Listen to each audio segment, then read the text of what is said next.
उनके प्रति हमारी संवेदना है, चाहे वो कोई भी बहन हो या कोई भी बाबा जी के बारे में चर्चा हो। महाकुंभ इस बात के लिए लगाया गया कि हमारी संस्कृति का प्रचार हो, हमारे सनातन का प्रचार हो।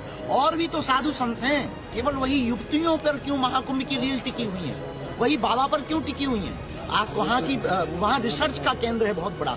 इतने 40 करोड़ लोगों का मैनेजमेंट कैसे हो रहा है, इसका बहुत बड़ा मुद्दा है। ये रिसर्च का बहुत बड़ा विषय है। इतने साधु महात्मा आते कहाँ से हैं, जाते कहाँ हैं, अखाड़े कितने हैं, संगम का महत्व क्या है, हम हिंदुत्व पर काम कैसे कर सकें, कन्वर्जन कैसे रोक सकें, और जो चले गए उनकी घर वापसी कैसे करवा सकें, और भारत को हिंदू राष्ट्र कैसे बनाया जा सके। महाकुंभ इसके लिए रखा है। वो हमें लग रहा कहीं ना कहीं महाकुंभ अपने उद्देश्य से भटक रहा है। रील में नहीं, रियल में जीना चाहिए। वहाँ और भी महापुरुष हैं, शंकराचार्य हैं, मठाधीश हैं, मठों के आचार्य हैं, तपस्वी हैं, योगी हैं, जपी हैं, तपीजी हैं। इसलिए हम कहते हैं कि जिंदगी में रील में नहीं, रियल में जीना चाहिए। इसलिए हमने कमेंट किया, पर उन बच्चियों पे कमेंट नहीं है, उन लोगों पे कमेंट नहीं। उनकी कोई गलती नहीं। उनकी क्या गलती है विचारों की?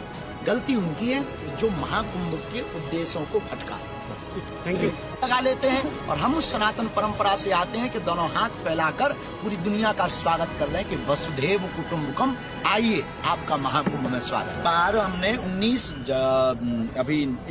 जनवरी को आदिवासी जनजागरण महासम्मेलन रखा और पूरे देश के लगभग 22 बसें आपके राजस्थान की गई, जिसमें 1200 आदिवासी परिवार महाकुंभ की तरफ यात्रा में निकले थे। बागेश्वर धाम पर उस आदिवासी जनजागरण सम्मेलन में सम्मिलित हुए। उसका उद्देश्य केवल इतना है, कन्वर्जन के लिए, धर्मांतरण के लिए सबसे सॉफ्ट टारगेट हमारे आदिवासी भाई परिवार हैं। वो प्रकृति मित्र हैं, वो प्रकृति के नजदीक हैं। जल जंगल जीवन ही उनका सर्वोपरि है।